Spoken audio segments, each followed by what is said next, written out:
Kira and welcome back to another video. Today I have some book recommendations I'm so excited to talk to you about, and they have all been inspired by characters from the Netflix Bridgerton series. Like most of the world, I watched Bridgerton recently and absolutely became obsessed.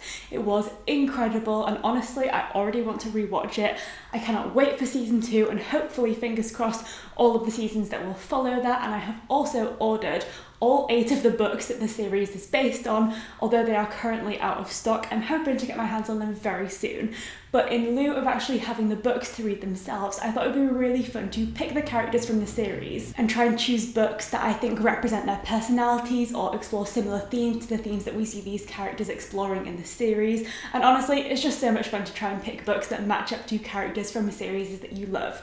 I've done this style of video once before, recommending books based on characters from Gilmore Girls, my all-time favourite show, and I absolutely love doing that, so I will link that if you want to go and check it out. But for now, let's jump into Bridgerton and the characters and the books that I think match up to the characters from this series. So first up, let's talk about Daphne Bridgerton, the star of the show, the diamond of the social season, and obviously the main character of this first series. Daphne is a character who I find really interesting because she is obviously so beautiful and is very much desired by lots of people, but she's not necessarily allowing herself to be swept away by this desire and by the sort of like hype surrounding herself. She is adamant that she wants to find a love match, which I think is really, really lovely, especially because matches at this time were so often sort of economically motivated, and it wasn't necessarily about finding love, but it was much more so about finding a match that worked for your family and sort of reaching the position that you want to in society. So I feel like Daphne is a character who we see battling these sort of internal dilemmas of how she can find someone that she loves and gets along with, but is also a good match for her family. And I think that the book that matches Daphne is, probably to no surprise because this is one of my favourite books, Emma by Jane Austen. Now, Emma is a book which very much focuses on romance and Emma's desire to maybe not even get married at all. She's a very rich woman, is Emma Woodhouse, the main character of this book, and she doesn't need to get married for these social reasons. However, she is kind of interested in finding marriage for love. Emma is a character who doesn't want to settle for anything less than true love because she doesn't need to get married otherwise. She only wants to marry if she finds that right person for her, and I feel like in that way Daphne and Emma have some similarities. They both could be described as like quite beautiful, very desirable, people like them a lot, and also they're much cleverer than maybe people give them sort of credit for. So I feel like there's a lot of similarities to be found in Emma and in Daphne Bridgerton, the main character of the series. So love Emma, and I just had to put it into this one. Next up, we have the character that I think we all watched Bridgerton for, and that is of course the Duke, Simon Bassett. Wow, Simon Bassett. He was just such an interesting character. He's a character that seems absolutely desirable on the surface, but almost impenetrable, where no one can really reach him. He doesn't really let anyone in. He allows himself to keep up this wall in order to protect himself, but also in his view to try and protect other people as well, which can of course make him look really cold and uncaring, but beneath that uncaring exterior surface, we know that there's actually someone who's really, really considerate and would make a great partner. So, keeping Jane Austen at the front of our minds, I have also selected for Simon Pride and Prejudice, because I do think there's a little bit of Mr. Darcy about him. He definitely has that exterior where people think he's just being not very nice, a little bit rude, a bit abrasive and not very considerate, but actually once you get to know them and once they let you in, they're really, really caring, considerate, kind of romantic, and I just feel like there's so many similarities. I promise not all of the books I've selected are Jane Austen's, but I just felt like for Daphne and Simon, we just had this incredible Jane Austen pairing, and I just absolutely loved it. Now, although of course Simon Bassett was the character that I think most people were talking about over social media when we were all watching Bridgerton, my favourite character, and I think the favourite character of a lot of bookish people, is Eloise Bridgerton, the girl who doesn't necessarily care about getting married, doesn't really want to go out into society, and is much more focused on making her own way in the world. She is a writer, she's very confident, and she's also very inquisitive, and I just think Eloise is wonderful and sort of encompasses a bit of confidence and self-focus that I think was not very common at that time, but something that I think we could all apply more to our own lives. Not that she's an uncaring or sort of rude person, but she likes to put herself first in a way that I think is really admirable, because she sees herself as the most important person in her life, and her own happiness is far more important than sort of pleasing society. And because Eloise is my favourite character, I decided that she was worthy of not just one book, but two, and I feel like each of the books that I've picked represent different parts of her personality. The first one I've picked is Little Women by Louisa May Alcott. I feel like Jo March and Eloise are so comparable. They're neither of them very interested in getting married or in romance, and they're far more focused on their life ambitions, both of which happen to surround the theme of writing and becoming an author.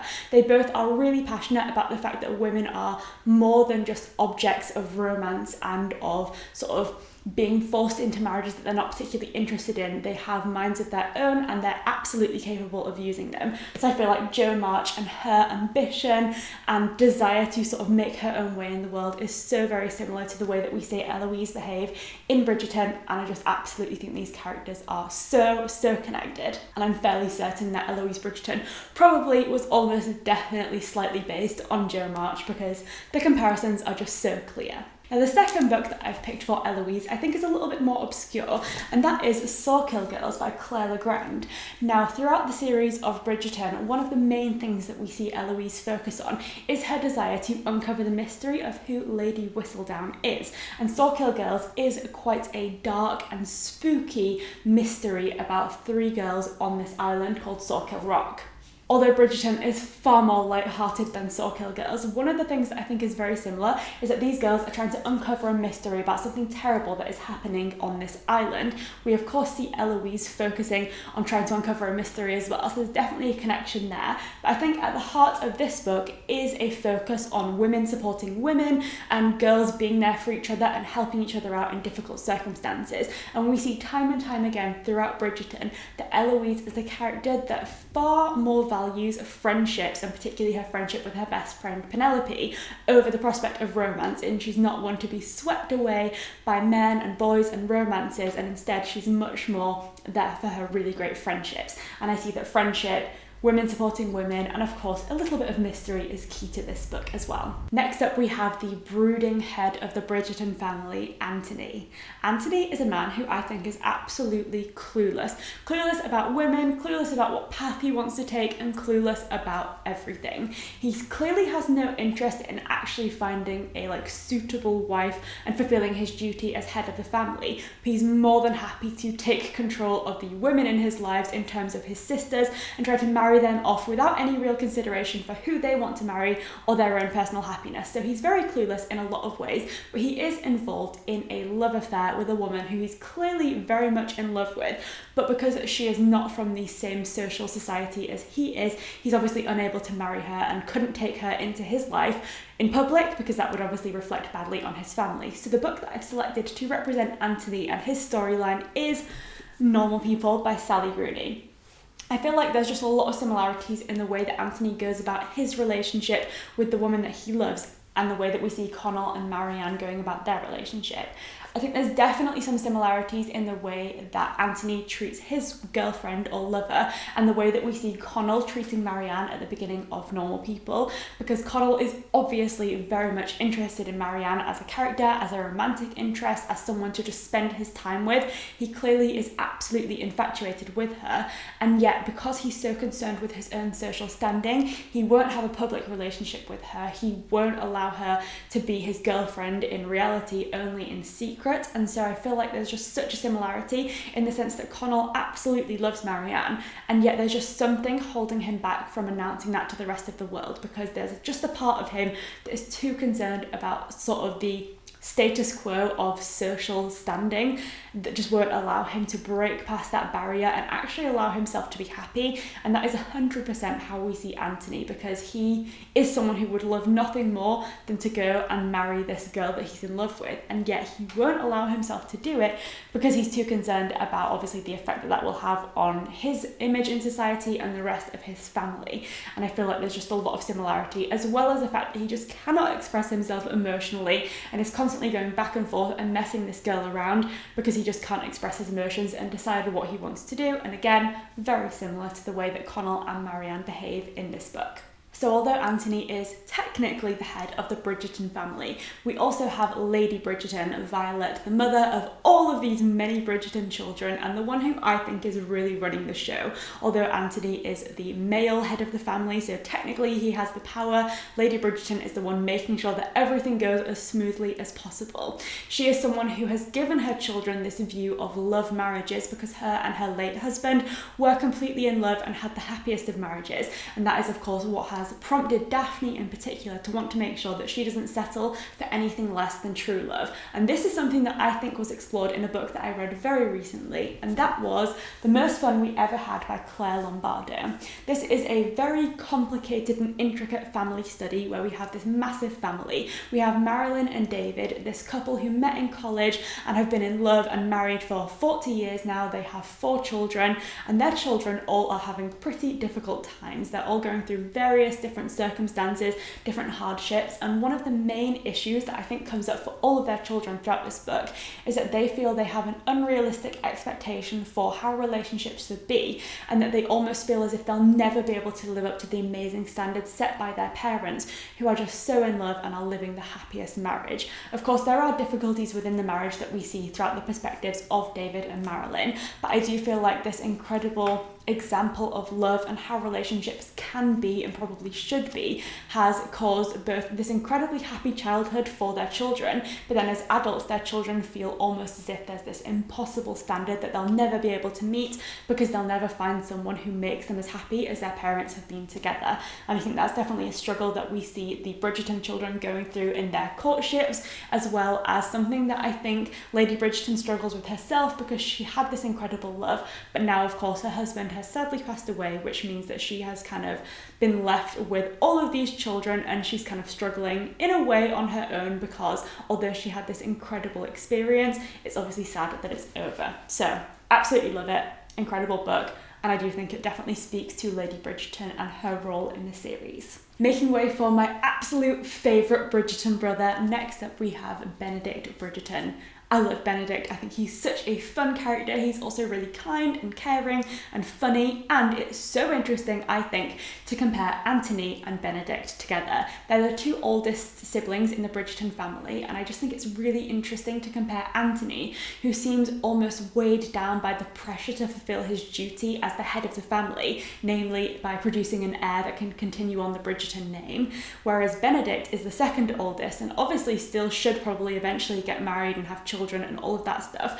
But in his youth, he feels like he's able to live a much more carefree, artistic, and just frivolous lifestyle because he doesn't have all of that pressure on him. So it's very interesting to compare these 2 characters that are so close in age and so close to each other, and yet seeing how their lifestyles have to be so different just based on the pressure that society places on them, or in the case of Benedict, the pressure that society doesn't place on him.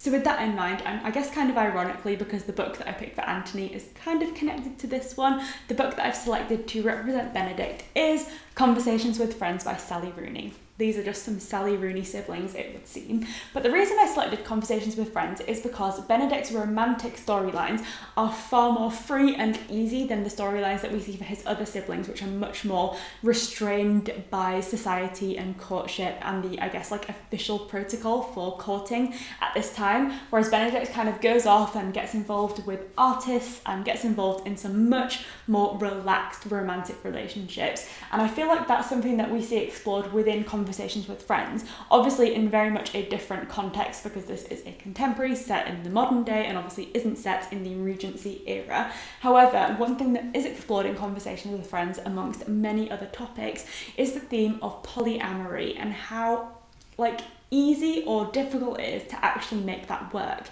Sally Rooney explores how all of our relationships are connected with each other, whether that is friendships, family relationships, romantic relationships, and everything else in between. Every interaction that we have with individual people will then influence the way that we respond to and react to other relationships that we have later on. And so both in exploring the complexities of relationships and the realities of polyamory, I feel like this book definitely explores maybe the harsher side of of the more free and easy side of polyamory that we see explored by Benedict, but it's definitely a really interesting look into relationships that kind of fall outside of the norm, which is something that we definitely see Benedict doing in Bridgerton. So dipping out of the Bridgerton family for just a moment, next up we have Penelope Featherington.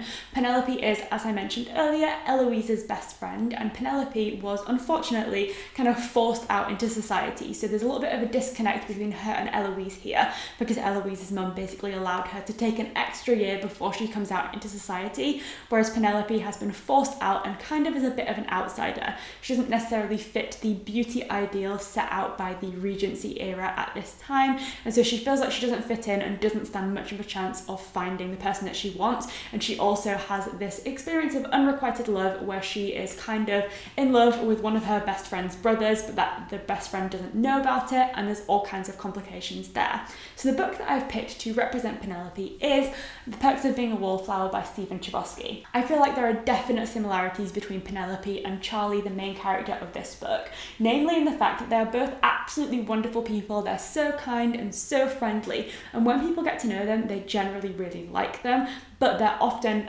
wallflowers in the sense that they kind of just get overlooked. They're fringe members of society, and unless they actually purposely insert themselves into situations, people just completely overlook them and just don't even notice them at all. They're just kind of in the background blending in.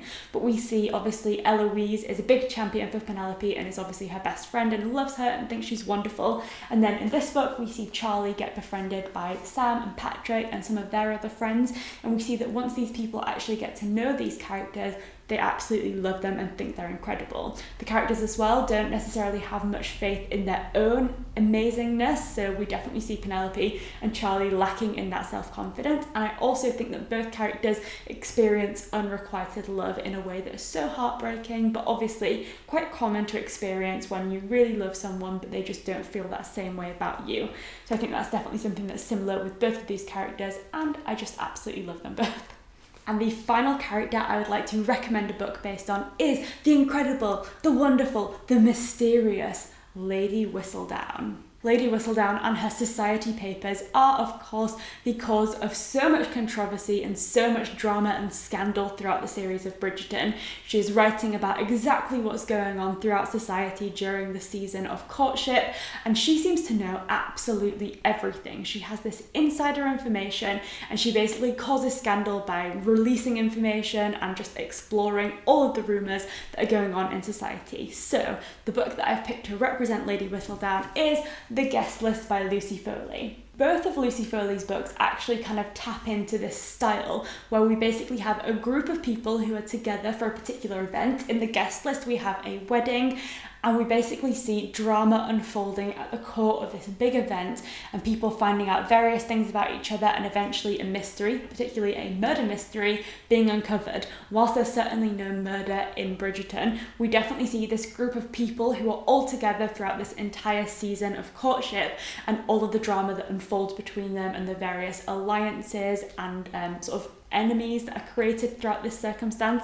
And it's just so interesting to see how various pieces of information can cause so much drama. And so if you are interested in the drama, the scandal and the mystery that is created by Lady Whistledown throughout the Bridgerton series, then I think Lucy Foley's books, which are very fast-paced, have multiple different character perspectives, and of course a really dramatic mystery to uncover, then you'll probably definitely enjoy them because they are just absolutely incredible. I really like them because I think they're fast-paced, they're fun, they cause so much mystery, there are so many layers, just like the layers of mystery and scandal that are created and woven by Lady Whistledown and her society papers. So there we have it, just some of the many, many wonderful characters from the Bridgerton series and some books that I think represent them quite well.